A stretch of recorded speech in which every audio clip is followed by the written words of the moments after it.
Hello, everyone, and welcome to StudyTravel TV Live, a show of news, statistics and opinion, now on a new broadcast day of Wednesday. I'm Bethan Norris, Senior Editor of StudyTravel Magazine. Hello, everyone. I'm Joshua Walton, Staff Journalist at StudyTravel Magazine. Before we get started, for the best viewing experience, please put the call in side-by-side speaker view. You'll see an icon in the top right corner where you can select the view. We are delighted to welcome you all today to the latest episode of StudyTravel TV Live. In today's broadcast, we'll start with a news story, and then we'll be joined by our guests this week, Jonathan Quinn, Marketing Director of Centre of English Studies, and Maria Shvyrkova, Head of Students International European Department. We'll then introduce a few more stories as we go through the show. If you have any questions for the presenters or guest speakers or comments on the stories, please post them in the chat box and we'll read them out at the end. A big thank you to our sponsor, International House World Organization. Okay, let's have a look at our first story this week. So we start this week with some border policy updates that impact on the study travel sector. Firstly, the UK has massively reduced its red list to only 7 countries, all in Latin America, and now recognises vaccine certificates of the 4 approved vaccines in more than 100 countries and territories. Fully vaccinated adults and under 18s travelling from those countries will not need to isolate and will not need a pre-departure test. And from next week, the mandatory day 2 test can be a lateral flow test rather than the more expensive PCR test. And in the USA, the White House said from November the 8th, all air passengers will need to be vaccinated with either FDA or WHO approved jabs, although full details have not yet been confirmed. Entry bans on China, Brazil, India and the EU are due to be lifted on the same date. Students on F1 visas from those countries have been exempt from the entry ban in recent months. International education associations are calling for students from countries without ready access to the vaccine to be exempted from the entry rules and receive the vaccine on arrival. Okay, at this point, we'd like to introduce our guests, Jonathan and Maria. Hello, and thank you very much for joining us today. Thank you very much, Bethan. Much appreciated. Thank you very much for inviting us. Cheers. Okay, so Jonathan, we'll start with you. You operate in Canada, the UK and Ireland, 3 destinations that have relaxed border policies in recent months. How are things now in terms of students arriving and booking? And are there any clear differences between the 3 countries? Very positive, to be quite honest. It's great to see the level of interest for all 3 destinations. And I suppose it was the reopening and the dates of reopening that gave us heads up. So obviously the UK reopened a little bit ahead of Ireland and then Canada, and each of them have, in their own inimitable way, changed rules and regulations for traveling students. But amazingly, they all seem to be now converging on the fact that, and for example, the news you've just announced there from the UK that, you know, as long as traveling students have one of the 4 recognized vaccines, the gates really are opening up. And it's great to see the level of interest going forward. I mean, obviously air travel is still slightly limited and the costs are still quite high, but even that seems to be opening up. I know, listening recently to Ryanair, as is wont to do, announcing that at the flick of a switch, after I bought my flight tickets to go away after the midterm break when we couldn't afford the flights, they've just released 65,000 extra seats. So it's amazing how that's the one area that our entire industry is dependent on, and that seems to be opening up as well. So it's a great leap forward, and that together with the interest that's being shown right across the board for students and the pent-up demand for them to travel, it's looking good. And obviously the fact that everybody seems to be focusing on the fact, as long as you got one of the 4 vaccines, and then the positive news that the WHO are also looking at say, Senova and AstraZeneca, or not the Sputnik,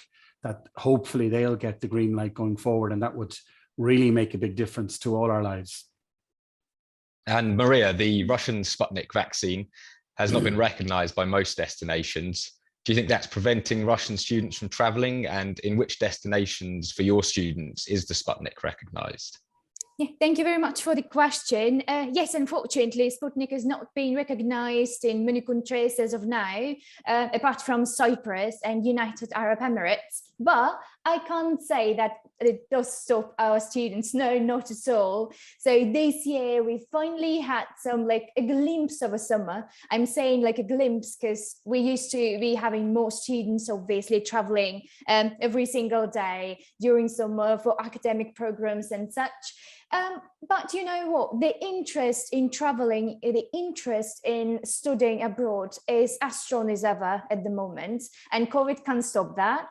So our students have been traveling with the quarantine, even though the test release system, which is coming in the UK, like in England, wasn't introduced yet. So they were happy to stay in quarantine for the sake of getting knowledge, for the sake of getting experience. Obviously, it will be way more easier for us when Sputnik is recognized by the rest of the countries. But our students will be traveling nevertheless. Okay, and what kind of volume of Russian students are traveling currently? Where are they going and what type of program? Are they mostly on long-term programs if they're still having to quarantine? Surprisingly, not only for long periods. As I mentioned earlier, we did have a glimpse of a summer. So we've been sending students to Jonathan and his colleagues. So thank you very much for accepting all of them and taking care of them. It's been tricky, I admit. I had a couple of sleepless nights sorting out the test, and there's been a couple of delays with everything due to amount of students traveling. But so far so good. It's been a positive experience. So our partner's been supporting us, and I can't say that we had any really problems or issues while sending students to both short-term programs or academic ones like degree programs, bachelor or master students. So everyone's been okay. And what I can say, I can see a positive tendency now, even though COVID is not going anywhere as of now. And I think it will stay for a bit with us. So we can, predict that the quarantine will still be there.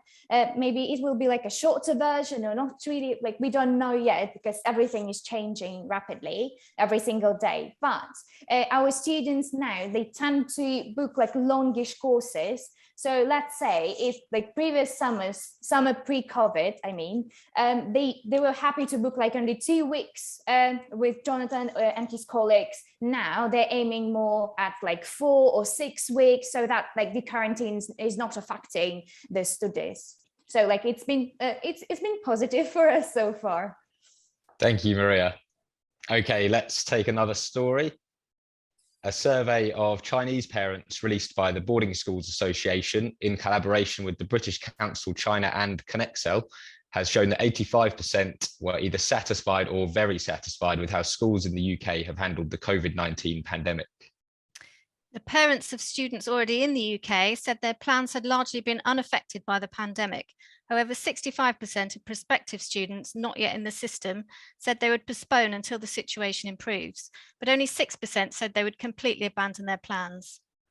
The survey also highlighted the role of agencies in the secondary sector, with 74% of the parents indicating that agents were the most important source of information. Agency professionalism, fees, and the provision of guardianship services were cited as the top factors in choosing an agent. So, Maria, this survey is based on Chinese parents, but Russia is also one of the top markets for UK boarding schools, the 4th largest in StudyTravel Magazine's most recent survey of UK schools, in fact. Do you think a survey such as this one from Chinese parents would have had similar feedback from Russian parents? Yes, I think so. Russia's been indeed one of the major markets for boarding, and indeed, we are similar to Chinese people in this regard. A lot of families, a lot of parents, they ask for our assistance, for ours and our fellow colleagues, and it just it's such a weird process for them because they're panicking about their kids, because they're sending them away. They need to make sure that everyone is in order, everything is in order, that everything could be sorted, that they're up to date with the information. And it's so tricky to find out all the bits of information by yourself if you're not familiar with the market, with how the industry works. So a lot, like the majority of parents are sending their kids abroad, they use an assistant of agencies. And Maria, have you found that parents feel as strongly positive about agencies in Russia and the important role that they play? I think, like, I tend to think so. I hope to think so, because like we are basically living with these families when we are working with a child, especially for boarding, because we are on call 24/7. I'm sure as our colleagues at educational institutions as well, because if anything happens, even like a minor thing happens, they calling you, they're asking for help, they can't find the info, they're calling you, like the test is arriving late, they're calling you. And it's demanding, but it's better for everyone, because we're doing a grand job, I think. I mean, agencies as a part of the sector, we're solving everything. We're troubleshooters, so to say, and the majority of families, and I mean like 99.9% of families, they do appreciate that. There's always like this 1% that is unsure whether they need to use the service. They think they can do everything themselves, but in the end, the majority of those in denial, they come back to us and fellow agents asking for help, because like they need to book guardians, and they need to fill in the forms, especially now when travel restrictions are changing like every single day and sometimes several times per day, and it's really hard to follow. So you can't focus on your child, on travel restrictions, on admissions procedure, on your work and things you need to be doing at home. So it's really hard, and the majority of people, like almost all people, they're really thankful for helpers such as us. Okay, thank you. Let's move on to another story now. So global higher education focused agency group IDP Education has launched an IDP Live app, which it said would provide a fast track matching service for students and institutions. IDP said that students will be able to share their study goals and current qualifications and will be matched with courses that they are eligible to apply for. And those that proceed with an application can receive in-principle offers within 30 minutes. Andrew Barkler, Chief Executive Officer at IDP Education, said that IDP Live would usher in a future in which technology enhances interactions between counsellors, students and institutions. Maria, technology like this is sometimes called an aggregation platform, and we have heard some concerns being expressed by schools in the USA about these apps. The app is effectively doing the work of an agent by matching a student to a university via an algorithm. Earlier, we heard that Chinese parents had high levels of appreciation for the role that agencies play. Do you think that algorithms like the IDP app will be the end of the agency model style of working? Oh, well, thank you very much for the question. Such a tricky one. I would be mortified if algorithm could solve everything for us. But obviously, we do appreciate such technologies, because sometimes they do tend to be really helpful for us. Well, if you need to, I don't know, search for a certain program really fast and you can't remember like where you can find it. But I think I might be subjective, obviously, because I'm an agent, but I don't think that technologies will substitute for us completely, because it's such a spiritual process, if you know what I mean, like working with the family, working with the student, trying to find a good fit, and algorithm can do that. Like maybe it would be helpful if they could, but they can't. I think that we might be using them in the future, just like a search engine or something like that, because they can't capture the student's personality. Obviously, we can, add the info on student's age, student's interest, even like the subject that she or he would love to study. But the algorithm or an app, I don't know, platform, whatever you call it, it can't grasp the student's personality, student's vibe, if I may. And we can, because we talk with the student like daily, we're in touch, we ask questions. Algorithm can't do that, really.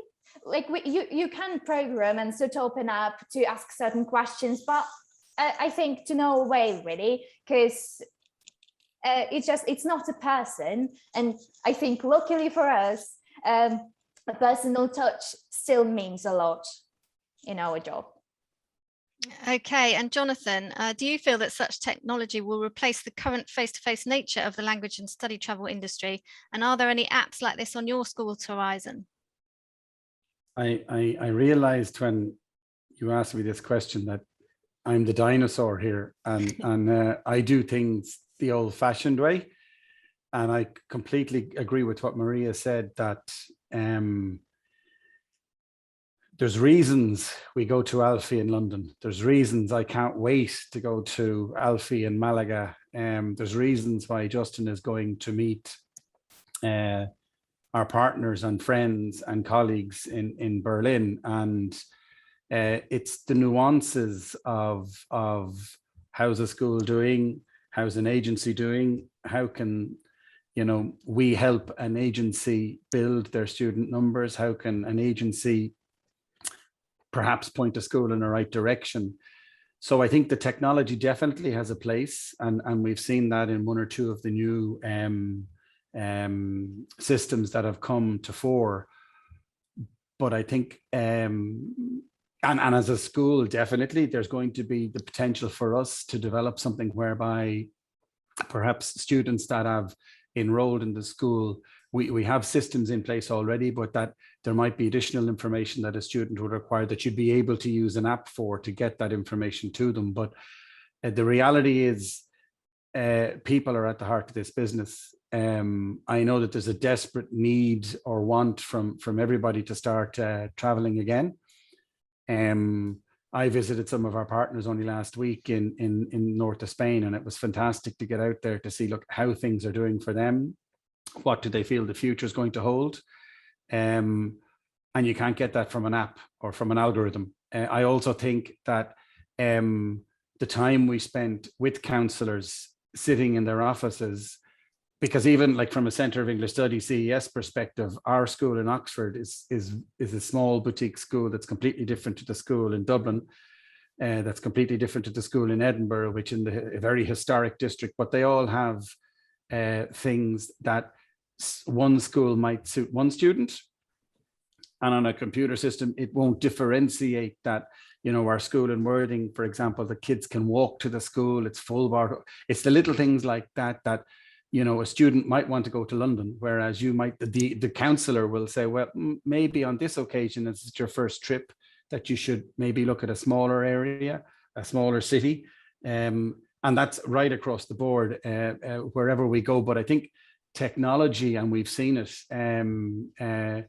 Gabriel Ardito from Argentina had me doing a Zoom talk at, it was 12 o'clock one night a couple of weeks ago, where we were talking to prospective students about coming to Ireland and the study and work program that we would offer here, for example.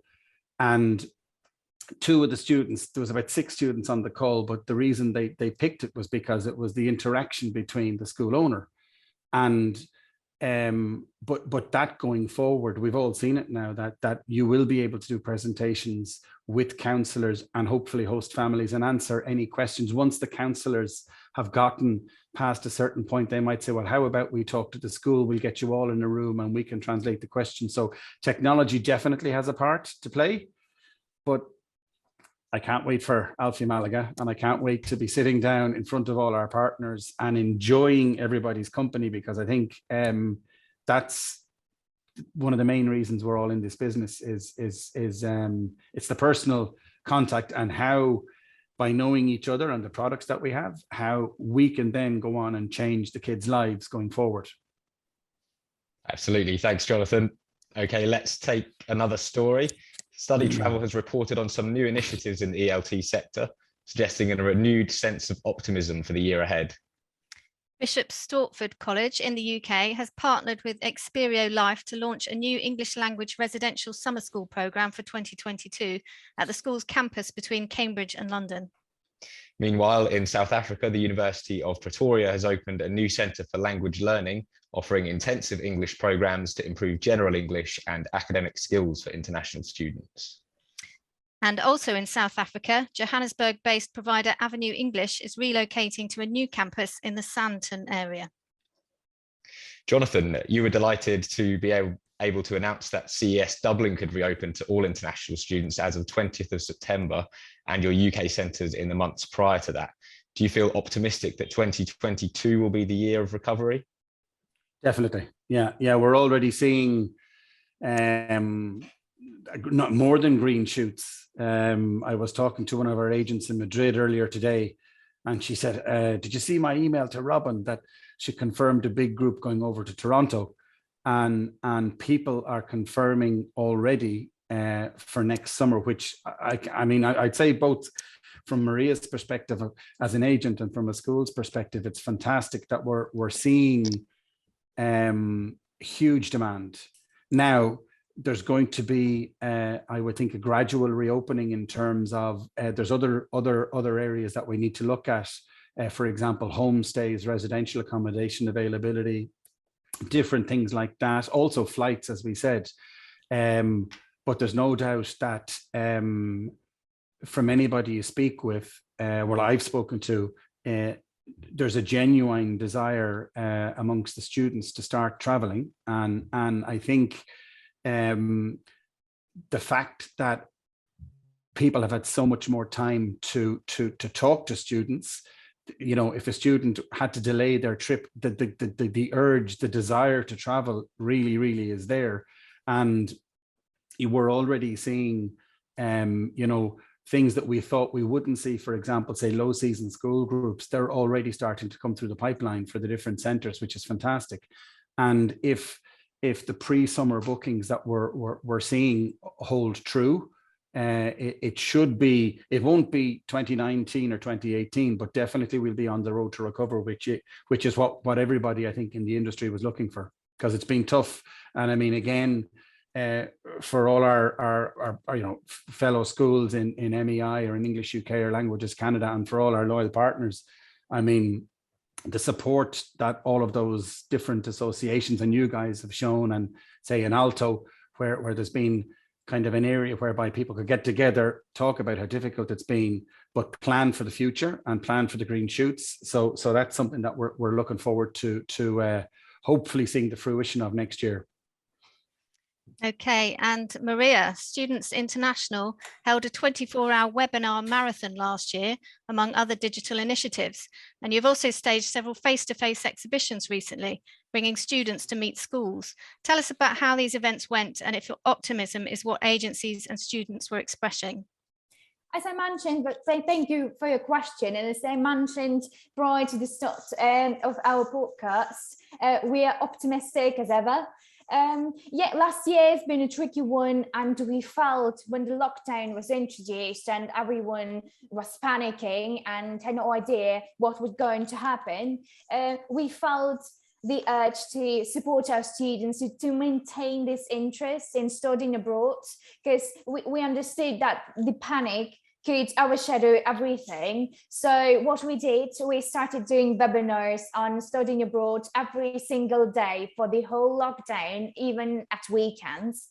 It was a maniac thing to do, I admit, and the cherry on top of this 24-hour marathon, where a lot of our partners took part, Centre for English Studies as well. They did a trial lessons for all students, like live, for the whole of Russia, Ukraine and Kazakhstan. It was a fantastic thing to do, because what we've done, we've shaken the market completely. Well, at least we like to think that, because the outcome, the conversion of the number of students, the interest that boosted after these events was fantastic for a COVID year anyway. Obviously, it wasn't like a pre-COVID year in terms of number of students that we send, but at least we managed to save the whole cohort of students that we recruited previously prior COVID, which is already positive, I suppose. And yes, as you said, we are finally doing face-to-face in fairs. Only 10 days ago, we ran our first fairs in Moscow and St. Pete. And it was so surreal. It was like riding a bike after like a really long period of not doing it, because it felt like we were doing all the familiar steps and moves and things, but it just felt super different. It was weird because like there were people around you. There are people at the tables and booths counseling students like non-stop for for 7 hours straight. And it was fantastic. It was lovely. It felt like we're living the life again. And students were there. They were asking questions. They were curious. They were ready to apply. And they were just super on the go, if you know what I mean. So we are feeling radiant, if I may say that. And definitely we'll be doing it again. Obviously, we'll be taking into account all the COVID restrictions, etc. But it was like we were shaken up when we thought all our partners who managed to travel and cross the border to see us and to help us counsel students. It was a surreal experience. And I think a lot of students and families who thought like, okay, it's COVID time, we were not going anywhere. And when they visited the fair, their mood, their attitude changed completely to to the positive side. And this is really what we are working for. We need to give hope to our students, and these face-to-face events did their job. Okay, time for one more story. The Association of Language Travel Organisations released the latest edition of its quarterly Industry Pulse survey of agencies, schools, associations and service providers. The survey shows that 63% felt they had sufficient funds to continue at current revenue levels for the next 6 months without the need for support or restructure, an increase of 10 percentage points over the Q2 survey. However, it will take until the June to August period of 2022 before respondents get back to half of 2019 business levels, according to the 193 respondents to the survey. Only 30% of 2019 levels is expected for the September to December period of this year. The latest Industry Pulse also gave an insight into the rate of vaccine take-up by industry professionals. In the Q2 survey, only 24% of respondents had been fully vaccinated, a figure that rose to 83% in the latest survey. Only 3% of respondents said they would not get the vaccine. Jonathan, you are on the Alto board. Were you pleased to see this increased score on the sustainability of businesses? Yeah, I mean, it's been an exceptionally tough, 18 months, 2 years for us all. And one of the things that's remained constant, and it's incredible, the amount of work that Rekka and the rest of the guys in the Alto board have put in, getting the Pulse survey out there. And it's been fantastic, the number of respondents that have fed into the survey, because it does give us a very good indication as to where we are, where we're going. It would be better if more in the industry were able to give us their feedback. But it's very positive in that I think, it gives a good indication that hopefully people have been able to realign, rejig their businesses, as we'd say, to try and get them over the next couple of months. But as we've just spoken about, with everything opening up so quickly, we can see that students are starting to travel and travel quite quickly. So there's optimism, and given that people were expecting specific kind of a revenue rate, and that seems to be increasing and gathering pace. Hopefully these figures will give us a good basis, shall we say, but that they're going to be improved upon. And Maria, would you agree with those projections for 2022? Yes, completely. And I agree with Jonathan. It's been a tough period of time for all of us. and we hope that the longer it takes, the less COVID we have, and that all businesses are going to recover really soon. And it really surprises me in a good way that a lot of schools, a lot of partners are opening up again. It's good to see everyone. And what we could do is send a lot of students in order to support our partners and the industry. And I think that would be the case, because again, the interest is there. Students and their families, they're accumulating all powers, all funds in order to send their children to study abroad again after such a long period of time. They're bursting to go, they're craving to go. It's a bad word, but it's insane how strongly they want to go. Like again, in a good way. So they spent such a long time locked in their country. I mean, with all the restrictions and quarantine and vaccines, and more and more students, they are being reasonable in terms of getting vaccinated and follow all the rules quarantine wise. So I think what will happen, that more students will start traveling again, especially when Ireland is opening up for short courses. It's been like we were screaming at the office when we received the note from the embassy that, okay guys, you can finally apply for short-term visas. We were shouting at each other with relief and glee. And students, they feel the same. So they are being happy with us. And I'm sure that we'll find together with our partners suitable courses, and they go, and business will improve, the industry will improve, and the industry could be great again. Thank you, Maria. That brings us up to date with all the news and goings on in the industry. At this point, we'll completely open up to the audience to see if there are any questions for our guests or for the StudyTravel team. These can be on any of the stories or topics we have discussed, so do please make sure that your organisation and your name are in your Zoom name or in the question that you write in the chat box. So just have a look.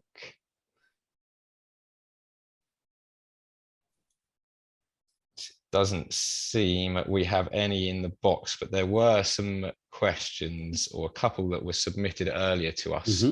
Jonathan, the vaccination rates of industry professionals in the Aalto survey were interesting to see, and in most of the major ELT destinations, including Ireland, the UK and Canada, above 90 or even 100. Does the sector have to take a lead here, do you think? It's a question that's interesting, to say the least, because like in Ireland, for example, I know we're well over 90% adults vaccinated. It's personal choice, definitely.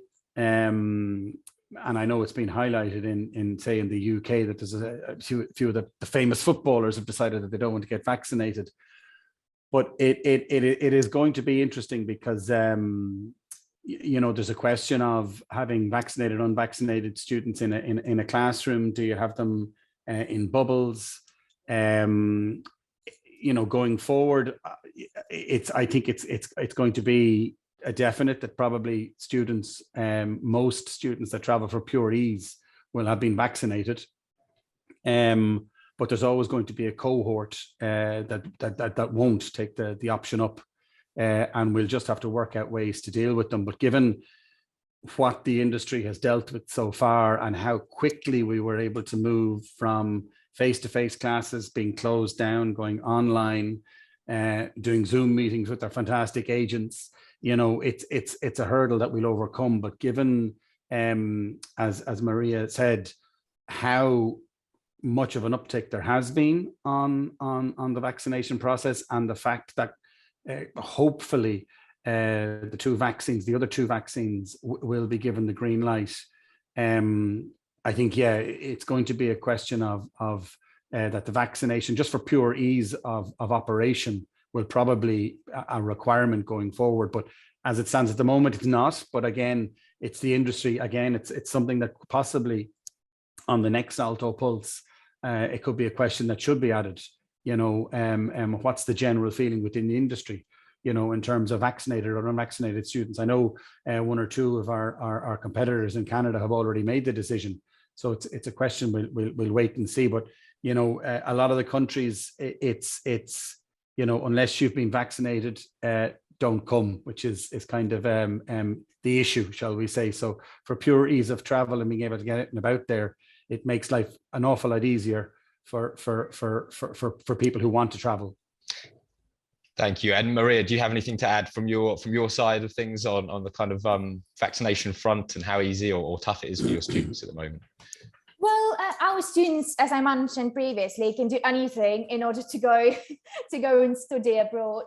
But jokes aside, more and more adult students, they're getting vaccinated. Obviously, again, it's a personal choice, and some students, they have health issues and they can't get vaccinated. But here I want to say praise to our partners, really, because they've been super flexible. Again, as flexible as ever. I haven't seen anyone being as flexible as during the COVID time. They accommodated everyone, literally everyone, those who unfortunately got sick while being on a course, those who got vaccinated prior coming to UK and Ireland, or those who just don't want to get vaccinated. So they somehow, I don't know, surprisingly, they found it like the course for everyone, and they accommodated everyone. And I think it's a fabulous thing to do. It just I just want to say thank you for making our lives easier. Yeah. I think also the fact that you have just to jump in, currently up in all centres, all students will be face masks. All students are bubbled. I know this is going to change going forward, but I know in CES we're looking at keeping the face masks up until, say, maybe Christmas. So everybody's going to be as safe as possible, and to try be in the sector will be to try and accommodate as many students who want to travel and facilitate that. So we'll do whatever our agents would like us to do and help in any way that we can. And I'd say that's I know definitely for many of the schools I've been talking to, that's what they're saying as well, that we'll do what we can to try and facilitate. Thank you both. And it doesn't look like there are any questions in the chat box, so it looks like that's the end of our audience Q&A section, which brings us to the end of this week's StudyTravel TV Live. We hope you enjoyed it. If you'd like to come along to the next one on November 3rd, visit the StudyTravel TV Live page on StudyTravel Network, which you can find under the magazine section in the menu. We'll be announcing the guest speakers for the next broadcast on this page too, and you can also find the recording of this episode and past episodes in the listing at the bottom of the page. Finally, we'd like to say a big thank you to our special guests. Jonathan, thank you for your time and insights today. And Maria, thank you once again. We look forward to seeing you again soon. And thank you again to our sponsor for this week, International House World Organization. Thank you very much for watching, and goodbye.